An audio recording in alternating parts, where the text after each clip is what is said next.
All right. The Lions. What about them? They lost to the Packers. Should we go to break?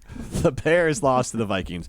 And Homer of obviously ESPN Wisconsin said it's over. The Packers have won the division. That's not a crazy take.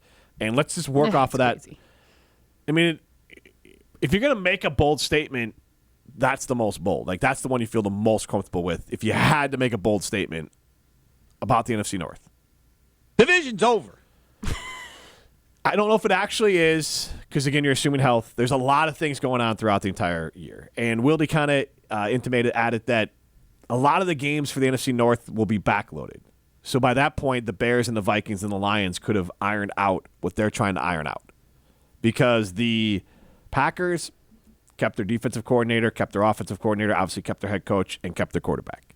Same quarterback, same offense for the last 7 years. Or I'm sorry, not same quarterback, but the quarterback has been in this offense for 6 seasons.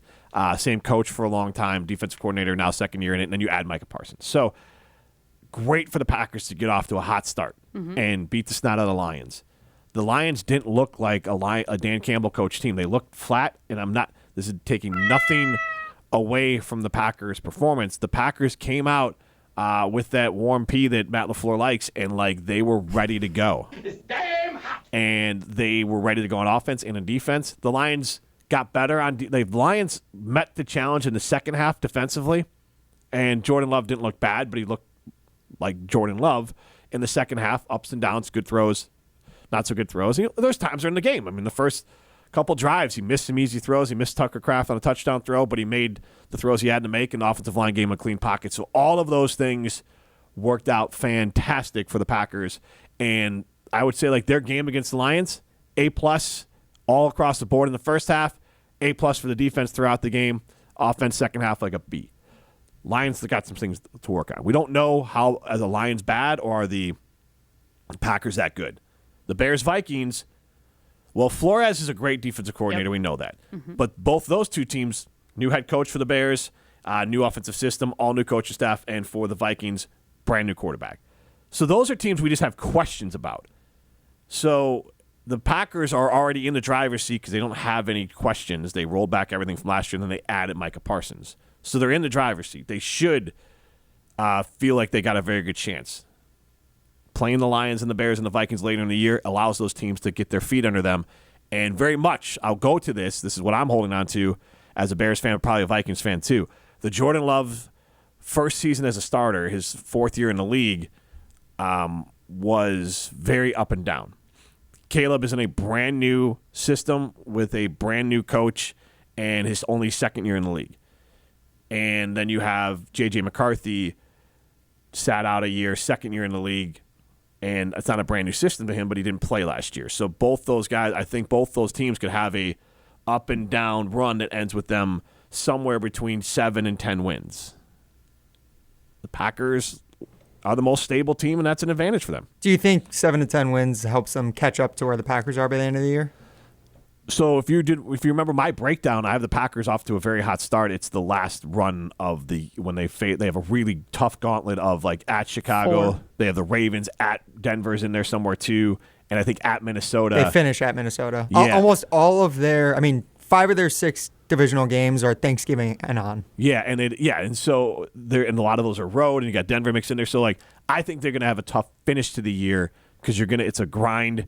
And to have to finish with a nasty schedule is the worst case scenario for any team, even no matter how good you are. Yep. So, I think they're going to have a tough finish.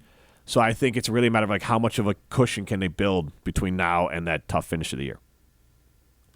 Wait, what was your question? How much what? How much of a cushion can they build, wins in the division before they have to have that gauntlet at the end of the year? Well, I don't know. I need to look at their actual schedule to see what the... Well, they have the Commanders coming up next, then they have the Browns, then the Cowboys. Browns-Cowboys, you should feel pretty good about both of those. I don't know. Maybe it's just, again, just me being Who are you nervous about out of those two? I'm nervous for every Packers game fair. because the Packers could look the way that they did just on Sunday, or on Thursday they could step out on the field and look like what the Lions just looked like. Seriously, they could. Maybe that's just me being an insecure Packers fan. I'm not sure, but... I just feel like It's been tough with this team that they have to consistently have big wins back to back to me. Like, I know we saw it in Jordan Love's first year, where he obviously won like the last 8 or whatever. He looked like a hell of a quarterback in those last 8 or 9 games. But what has been the narrative around Jordan Love? We've said it constantly, is that he's so inconsistent. And maybe this is the kickstart to him being consistent. So I don't want to be negative about it, because there was basically nothing you could walk away with saying that the Packers, like anything negative about the Packers in game 1 versus the Lions. But like, I guess it's just me as a fan. I just think, I don't know. I don't want to get too high, because depending how Thursday goes, I could get really low too, you know? Yeah, and we'll get to Thursday, because I think Thursday is going to be a really good test for the Packers. Now, if they lose, I'm not saying that they're not a very good team and a Super Bowl contender. What I am saying is if they lose, then I think it tempers the expectations of like, okay, they're the best team in the North early on, but the Commanders, similar to the Packers, no major changes. They added Deebo Samuel and they added Laramie Tunsil. So they actually added a Pro Bowl left tackle and a Pro Bowl caliber receiver / offensive weapon. He's on the tail end of his career. He had a pretty nice touchdown last Sunday. But what I was getting at is that the coaching staff stayed intact, yes. The quarterback stayed intact. Every other team in the North. Consistency as an organization is still there for both programs. Yes. So, I mean, there's a big game for the Bears and Lions coming up this weekend. Whoever wins that's going to feel way better about themselves than the team that loses that game. Whoever wins that is probably the only team that would end up challenging the Packers for the division, I'd assume, right? So that's the question. 844-770-3776. Let's Cardinals Talk text line. List is more. Our Siding Unlimited poll question is, who is the biggest threat to the Packers to win the division? I say it's the Minnesota Vikings. I mean, right now it's the Minnesota Vikings, because I guess in my mind when you ask that question, I just power rank them right away, right? So in my mind, it goes Packers, Vikings, Bears, Lions, which is crazy that I have the Lions at 4th, but just based on how they looked, horrendous. You have the Lions behind the Bears? Yes. Do you not? I mean, I would say the Bears in that first quarter looked pretty good last night, but outside of that, I mean, I think Jim would attest to this. Like, their low looked very low last night. They did, but so did the Lions. They did, but I guess maybe I'm being a little too biased then as a Packers fan, feeling like part of the reason the Lions didn't look good is because the Packers were just playing so good. Which, that could be it. That is a big part of it. But I think part of the reason that Caleb looked so bad in the second half is like Flores designed a great defense, and the fact that it turned up the heat. Yes, and they made changes that Ben Johnson either couldn't counter or Caleb couldn't figure out. Like, Brian Flores won that chess match. I think O'Connell and Flores is the best coaching staff in the NFL that hasn't won a Super Bowl yet. And so that has to account for something. And the Vikings roster is loaded. We've said it time and time again. The biggest question mark is J.J. McCarthy. And I still don't know what he is, because he had a hell of a fourth quarter. But beyond that... You know what he could be this year? What? Brock Purdy. In year 1. And Brock Purdy got his team to the Super Bowl. Yep. And the other year, he might have gotten him there, but he got hurt. Mm-hmm. So... think of that, Packer fans. You get all up in arms. And again, I'm going to obviously say that we're starting this premise that the Packers are the team to beat in the North. The Vikings are going to be a real contender if McCarthy, especially if he plays like he did in the second half, but if McCarthy's just a gamer throughout, like Brock Purdy, that's a team that can give you some problems, because Flores is a hell of a defensive coordinator.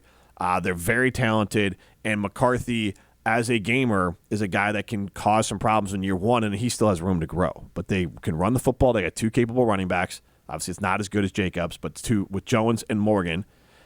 Obviously, Hawkinson and Jefferson and Addison and Thielen and their offensive line. They added some players in their offensive line, and defensively, they're loaded up, and then they got Flores. So the Vikings, to me, are very dangerous. Right now, I'm not concerned about the Vikings, though. Like, after seeing the performance that they put on last night, no. So which team I was are you more concerned before? Which team are you more concerned about coming out of last night's game? Who played in last night's game? I mean, I would have to say the Vikings, but I'm not concerned about them. Okay. Like, do you get what I mean? They were the better team that came out of last night. Barely the better team. You're saying they barely the better team. They survived a bad game for both teams. Yes. Okay. And then both teams looked bad. Okay, See, but I think they did. But then you also have the Lions below both of those teams? Right now, yeah. So do you? I think that's going to change. Absolutely. I think Okay. that the Lions are going to end up being the better team. I think the Lions are going to give the Packers a fit later on in the season.